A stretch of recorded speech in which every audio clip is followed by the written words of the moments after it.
This is Doreen Velin from Process Art Discovery. You're with me today, and I'm really glad you joined us. I'm with my good friend Audrey Krol, and we're going to be talking about brushes today. You know why artists love painting? And I know this is not about brushes, but they don't get the brush off.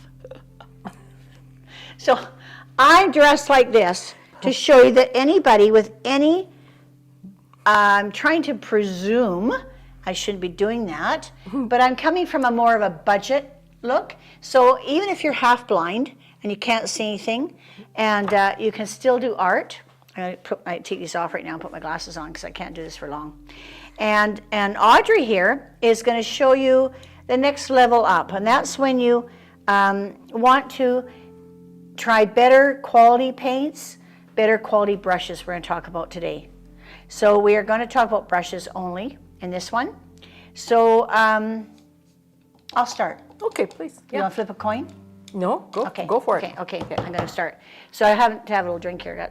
So as you see, I'm drinking the beer, and she's got the wine. I got the funny hat. She's supposed to have a nice hat. And where's your hat? It's down here. Well, I don't want to mess my hair. Oh, gee. Okay. Okay, it's all about the hair, Doreen. Okay, when it comes to brushes, most of my brushes are from the dollar store. I do get a few that are not, but there's a lot of nice brush you can get from the dollar store. And I say dollar store loosely because there's a lot of different brands of dollar stores out there. There's your Dollarama. You know your Dollarama doesn't stick with $1.25, whereas your dollar store does. So you're going to get better quality brushes from Dollarama than you would with, say, Dollar Tree or Dollar Tree, I think it's called. So just to give you that little bit of a reminder. So first of all, you need something for, putting your base on top of your canvas. And I use sometimes that my husband, if you have a husband that paints the house, steal his brush because they're great.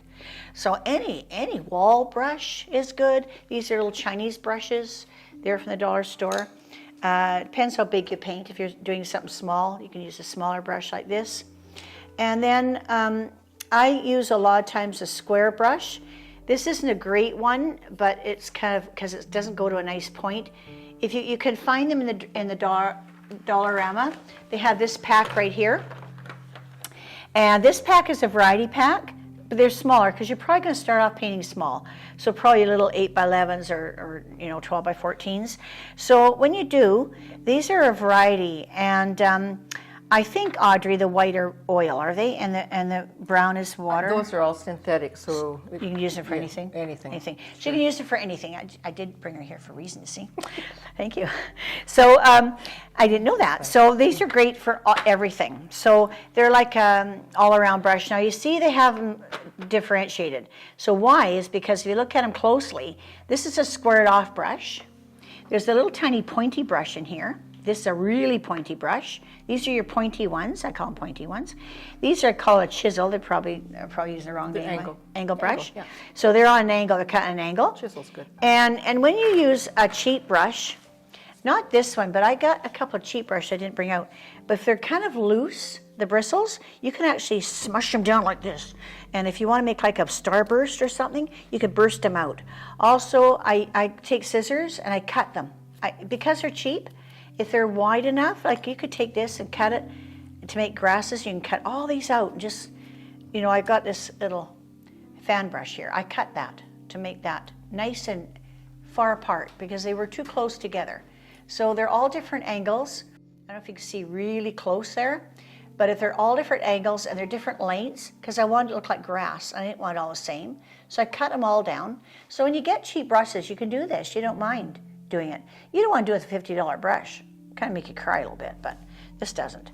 So these are called these are rounded brushes at the top, called a filbert brush. And they're come in small and big, and I call a pointy brush. So you have your chisel, you have your squared off one, you have a filbert, you have a pointy, and then you can use some for fan brush. They do have fan brushes in there. There's another special brush that I love this. It's rigger or not rigger. It's rigger or not. Rigger him or rigger her? Well, this is a rigger her. So this is a rigger. So this is a rigger. And it's my special baby because it goes to a fine, fine point, and it's long hair. The longer hair you have, the more paint it holds. So you want that long hair, and this goes into a fine pencil pen type point. So when I want to do fine little work, I use my rigger. That one I could not find at the dollar store. No. That I have to go to Michael's or Opus. Okay, this one here, this is a cosmetic brush from the cosmetic aisle, Dollarama, $1. Beautiful. I just love it. I just feel so good on the face. See, feel isn't that nice? So these are really, really nice because they kind of, you kind of do things with it. You kind of itch your nose, but make sure you use them dry. That's the secret I found.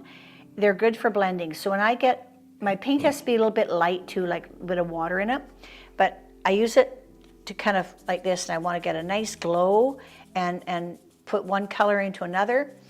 Make sure this is dry though. If it's wet, it won't work. And once it's wet, use another one. Like I have a couple of these. And make sure you wash them really good in between because they won't last very long. So all your brushes, make sure you wash with soap and warm water.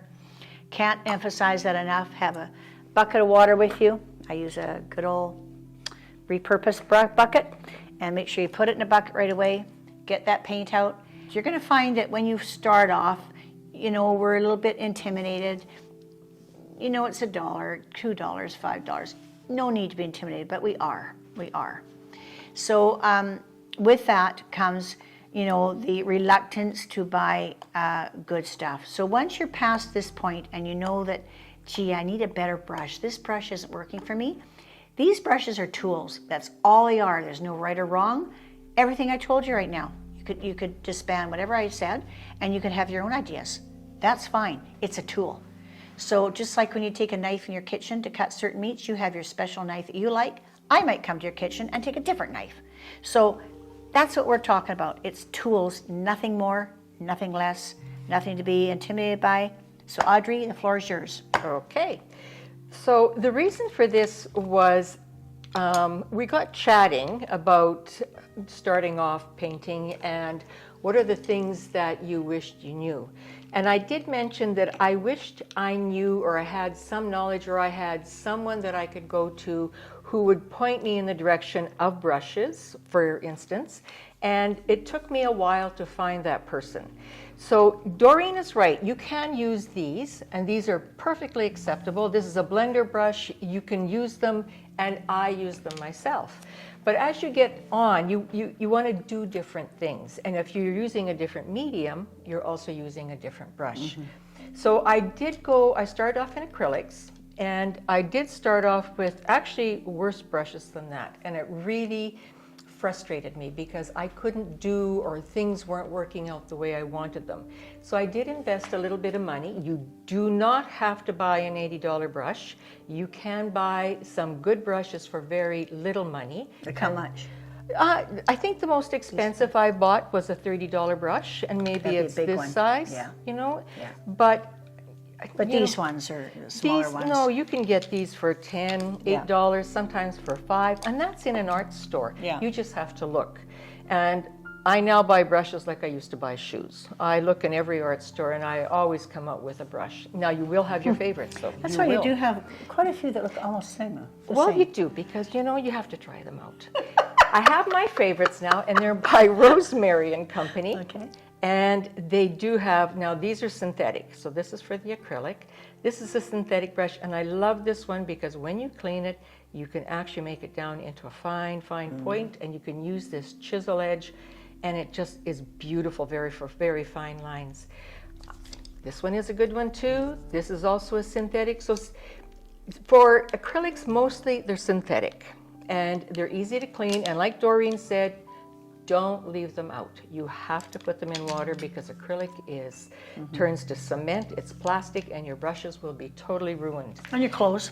Oh, and your clothes. That's why I use my husband's old shirt. Yeah, exactly.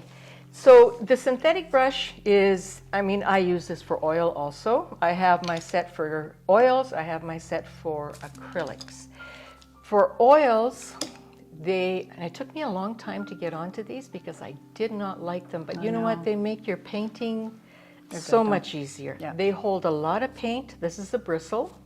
They hold tons of paint, and so you can really put down several strokes. Now, are they horsehair? I don't know exactly what they are. I don't think so. No? They're just a bristle. I They're can natural, sell I them. know. Yeah, they're natural. They're coarse. You can load a lot of paint in there, lay it on your canvas. But these you don't like the water, so don't put them in water because they just go mushy. So the other thing is you can use these if you want texture in your art, in your acrylics. You can use a nice bristle brush. I would suggest using something that's a little bit thinner, so because you get acrylic in there and it's hard to get out, and they're tough to clean. But if the brushes will do whatever you want. So if a nice angle brush, not a lot of people like them, but they do sort of chisel around. Doreen showed you the fan brush, which is nice, and it does all. You can play with these and do all sorts of little magical things. Yeah, show that this is what it looks like when you buy it. Yeah, see how thick it is. This is what I did to it. So there's the difference. You right can. there. You can do anything you want. Shoot up. Yeah. And some of I've actually gone out to Michael's and they have really cheap bristle brushes and they're really good for squishing down and making little effects in grasses and stuff. So to these, you clean them with soap and water. I use Dove soap actually, and I just put them on, give them a really good rinse in hot water.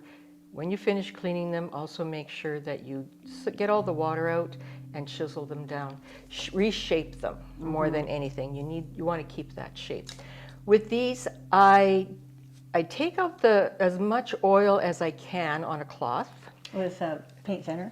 No, I try to get, because even with your paint thinner, if you put in a loaded brush, you get so much paint in there that... What do you use? I just wipe it out on a brush, on a paper towel. Just take out as much as you can. Keep wiping until it's oil? Nope, just like that until you get a lot of the paint out, until your brush, you'll notice that if it's really loaded, you're going to notice that a lot of that comes out. And then what I do, if I'm going to reuse them again and I'm going to use the same brushes, I do put them in a little bit of paint thinner to get the gunk out. And then what I do is just put them in oil, like a vegetable oil, and give them a good cleaning. And the oil will take out oil. And so you don't need any fancy stuff. Just ordinary vegetable oil, give it a good cleaning, set them aside, the bristles stay nice and conditioned, go on. If I'm finished with that painting and I want to clean up all my brushes, then I do the same procedure, but then I take them upstairs and I put them into Murphy's oil. And I give them a really good cleaning. Murphy's oil. Murphy's oil, and it comes out nice. Your bristles are lovely conditioned. And some of these brushes are actually quite old. Some of them have been passed down to me, and they are in great shape. Yeah. So Nice and soft. yeah, you keep them, if you look after them. Soft like cloth. Yeah, there you go. These brushes will last you a very, very long time. Acrylics, I heard that you didn't really need an expensive brush, and so my brushes for acrylics are not expensive. Even the rosemary ones are very reasonably priced. Don't buy a $90 brush for acrylics. You don't need it. No. I would spend maybe $5 more for a good oil brush, but that's it. But here's the other thing that are really a lot of fun. You'll need palette knives for mixing and for doing on your canvas, and I think you probably use them too. Oh yeah, I have palette knives. Oh yeah, there you go. Look at you. Sticks. There you go. They work good. Yeah. Just as good. You can throw them away. You can. But I wash them. I wash mine. So, and the other thing that I bought, and I love, love, love these. These are just wonderful. I got them on Amazon. There were 2 in a package. Very inexpensive. They come in, you can grab up your brush or your paint, and they just come in down. You can make a mark and just mark on your canvas. They're rubber. They're rubber, very soft rubber. Very soft rubber. Almost like a pencil eraser. Almost, but it's got a nice angle. But the angles come nice point Got a like nice shape. Lovely Same with this point. one. This is just another one, so you can use that. Very bendable. Yeah, very bendable, and you can get in and make fine lines with it. If you get it on, it's like a palette knife, but a rubber one. It's a little softer, and you can make these very nice fine lines. Very nice, or even just different shapes. Are they in any of the stores in town, or just these ones? I got this one at Opus, and I think you can buy these at Opus also. But I just ordered them off Amazon. They're These I love. They make all sorts of nice shapes. You can paint a tree with it and have these beautiful abstracted leaves. They're lovely. So, but I would suggest that if you are a first-time painter, try out the brushes. If you're painting in acrylics, don't spend a lot of money, but you're going to need to spend some money on a brush that will retain its shape, and that's the most important thing. But you do have to look after it. So when you clean them, make sure that all the acrylic is out. The other thing is, don't ever put your brush and your acrylics into water past there. Because if it gets in there, this is going to come loose, and you're going to have to re-glue it because it'll loosen the glue. Right. But yeah, so, and you can find these, you know, like I do. I go into art shops and you can find a good brush for very little money. Like that? Like that. And then you have to use Gorilla Glue to keep it in there. Crazy glue or something. Yeah, exactly. And again, you know, you've got your flats, long flats, you've got your angle, you've got your short flats, which are called brights. This is another long flat, my little round. And of course, I love square brushes, so that's what I use. I do have, I think, one filbert. So what difference, okay, just a question. You said long flat and short flat. Why would I use a long flat? A long flat versus a short flat. What were these different? What would the difference be between that and, say, can I take a long one? Yeah, like that. Okay, there's a long flat. Okay, what would you use? So a long flat, if you want to make a mark or if you want to make a scumble, if you load your brush, you can do this, and it's very flexible, and it'll just leave this very fine scumbly area. Scumbly, what's scumble mean? I never heard that word. You've never heard scumble? Oh, I heard scuttle, but not scumble. No, scumble. Scumble. So your paint is dry. Is that a different language? Yes, it is. It's still art language, but it's still there. So a scumble is you have your paint that's dry. Scumble? No, scumble. Scumble. I know a scumble. You scumble. I know a scumble. His name is Tom. Oh, no. He's a scumble. Oh, my gosh. Then you don't want him on your painting. No. So I would use this for a scumble. So my paint on the acrylics is dry. Right. And I just want maybe a very light color. So I'm painting a rock. Like a glaze? No, it's not a glaze. It's okay. a scumble. Oh. So you take some paint very lightly, and it's dry, and your brush is dry too. Don't wet your brush. You take some paint, load it on there, your painting is dry, and then you just squish over it very lightly, and it just leaves this lovely scumble. Just leaves this mark that's, it never ends. Like there's no, the edges are very soft. It ends off in a whatever. Well, maybe you're smarter than me, but I don't get that. Well, then I'll have to show you. because to me that's a glaze. But you're saying no water, and glaze is with a water. Yeah, so. You're glazing with. already. Yes, we are, because you're either if you're glazing, you're glazing with a medium or with water to make it thinner. Well, I can do it paint. I do it paint too. Well, yes, you can, but you have to have paint. You have to have paint, but you thin it down, right? Yeah, right. With either a medium or with water. Right. This is not thinned down. You dip your brush has to. You have to. If you use this brush, So it makes another little. it just makes another little mark on there. But you don't put your brush in medium or in water. Right. So you dry it off with your towel. Yeah. Dip it into your paint. Yeah. And then just go. So it makes a little wisp of color. Just a little wisp, and it just adds another little dimension. You guys, we have to experiment. Oh my God! There we go. So we're scumbling now.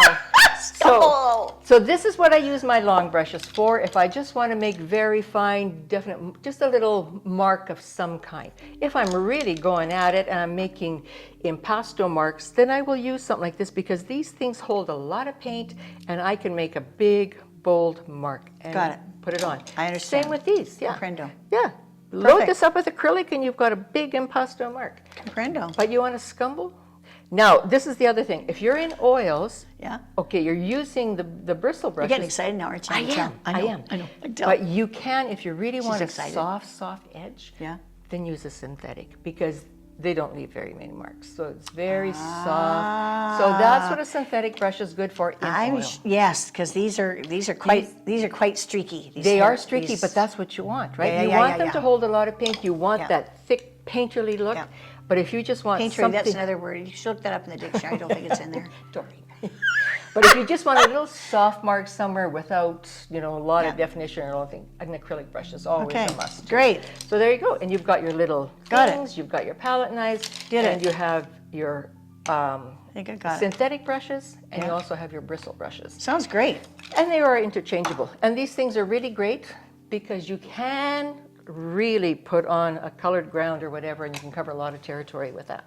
Well, thank Okay. you very, very much. Okay, This you're is welcome. Great. I know. She's good. I like her. We're gonna do this again. So now we're gonna do something else. So make sure you got all this in your head. You might just see this 2 or 3 times because there's a lot of info here, right?